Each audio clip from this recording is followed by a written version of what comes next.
Hello friends, welcome to my YouTube channel. അപ്പോൾ നമുക്ക് ഇന്ന് ചായയുടെ കൂടെയുള്ള ഒരു പഴംപൊരിയാണ് കേട്ടോ. വെറും സാധാ പഴംപൊരിയല്ല, ഗോതമ്പ് മാവിലെ പഴംപൊരിയാണ് കേട്ടോ. അപ്പോൾ ഞാൻ ഒരേ ഒരു പഴമേ എടുത്തിട്ടുള്ളൂ, ഏത്തപ്പഴമാണ്. അതിനെ ഞാൻ രണ്ടായിട്ട് ഭാഗിച്ചിട്ട് അതിനെ വീണ്ടും കുഞ്ഞു കുഞ്ഞായിട്ട് അരിഞ്ഞ് ഇങ്ങനെ മൊത്തം 6 പീസ് എടുത്തിട്ടുണ്ട്. അപ്പോൾ ഒരു 2.5 സ്പൂൺ ഗോതമ്പ് പൊടിയും അതിൽ ഒരു 1.5 സ്പൂണോളം അരിപ്പൊടിയും ഞാൻ ചേർത്ത് മിക്സ് ചെയ്തതിന് ശേഷം ആവശ്യത്തിന് 1.5 സ്പൂൺ പഞ്ചസാരയും അല്ലെങ്കിൽ 1 സ്പൂണായാലും കുഴപ്പമില്ല, നിങ്ങളുടെ മധുരത്തിന് ആവശ്യമനുസരിച്ച് മിക്സ് ചെയ്തിട്ട് അതിൽ മഞ്ഞൾപ്പൊടിയും ഒരു അല്പം ഉപ്പും കൂടെ ഇട്ട് മിക്സ് ചെയ്ത് കൊടുക്കുന്നുണ്ട്. ഇനി ഇതിലേക്ക് ആവശ്യാനുസരണം വെള്ളം വീഴ്ത്തി നന്നായിട്ടൊന്ന് മിക്സ് ചെയ്ത് എടുക്കുന്നുണ്ട്. എന്നിട്ട് ഓരോ പഴത്തിലും ഞാൻ ഗോതമ്പ് പൊടി മിക്സ് ചെയ്ത് എടുക്കുന്നുണ്ട്. അതായത് ആ ഒരു കോട്ട് ചെയ്തിട്ട് ഇതുപോലെ ഒരു കോട്ട് കൊടുക്കുന്നുണ്ട്. പൊരിക്കുമ്പോൾ ഇളകി പോരാണ്ടിരിക്കാനാണ് ഞാൻ ഇങ്ങനെ ഒന്ന് ചെയ്യുന്നത് കേട്ടോ.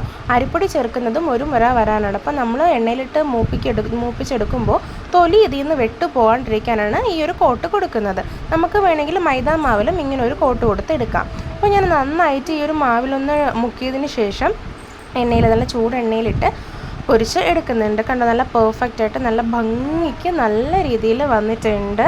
അപ്പോൾ സൂപ്പറായിട്ട് ഞാൻ ഗോതമ്പ് മാവിൽ ചെയ്തൊരു വാഴയ്ക്കപ്പം, അതായത് നമ്മുടെ പഴംപൊരിയാണ്. അതിനൊപ്പം തന്നെ കോളിഫ്ലവറിൻ്റെ പക്കോടയും ചെയ്തിട്ടുണ്ടായിരുന്നു കേട്ടോ. അപ്പോൾ ഇതിൻ്റെ വീഡിയോ ഞാൻ ഓൾറെഡി ഇട്ടിട്ടുണ്ടായിരുന്നു, അപ്പോൾ അതായിരുന്നു അത് എടുക്കാത്തത്. അപ്പോൾ ചായയുടെ കൂടെ ഇന്നത്തെ കടി ഇതാണ്, വാഴയ്ക്കപ്പവും നല്ല അടിപൊളി കോളിഫ്ലവറും, ഒപ്പം സോസും കൂടെ ആയപ്പോഴത്തേക്കും സുഭിഷ്ടം.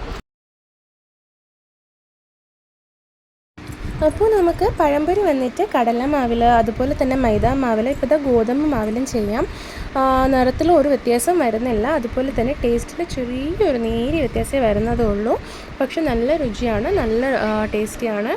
അപ്പോൾ ഇന്നത്തെ ചായയുടെ വിശേഷം ഇത്ര തന്നെയാണ്. അപ്പോൾ വീട്ടിൽ ഗോതമ്പ് മാവേ ഉള്ളൂ, പഴംപൊരി ഉണ്ടാക്കാനൊക്കെ തോന്നുന്നുണ്ട്. പഴംപൊരിയൊക്കെ ഉണ്ടെങ്കിൽ ഇങ്ങനെ ധൈര്യമായിട്ട് തയ്യാറായിക്കോളൂ, നല്ല ടേസ്റ്റാണ്. അപ്പോൾ ചായയുടെ കൂടെയുള്ള കടിയും ചായ കൂടിയെല്ലാം കഴിഞ്ഞപ്പോഴത്തേക്കുമാണ് പറമ്പിൽ നമ്മുടെ ആത്തിച്ചക്കയെല്ലാം കാഴ്ച നിൽക്കുന്നുണ്ടായിരുന്നു. അങ്ങനെ ആത്തിച്ചക്ക ഒരു 3 എടുത്തിട്ടുണ്ടായിരുന്നു. അതിലൊന്ന് നല്ല രീതിയിലൊന്ന് പാകമായതായിരുന്നു. അപ്പോൾ അതും ഞാനൊന്ന് മുറിച്ച് എല്ലാം കഴിക്കാനൊക്കെ ആയിട്ട് റെഡിയാക്കി വെച്ചിട്ടുണ്ടായിരുന്നു. അപ്പോൾ നല്ല മധുരം ഉണ്ടായിരുന്നു, അതുപോലെ തന്നെ ഒരു നേരിയ പുളിപ്പും ഉണ്ടായിരുന്നു. അപ്പോൾ നമ്മുടെ പറമ്പിൽ ഇതുപോലെ നിറയെ കായ്കനികളുണ്ട് കേട്ടോ. ഇതിൽ സീതപ്പഴത്തിൻ്റെയൊക്കെ ഞാൻ വീഡിയോ എടുത്തിട്ടുണ്ടായിരുന്നു.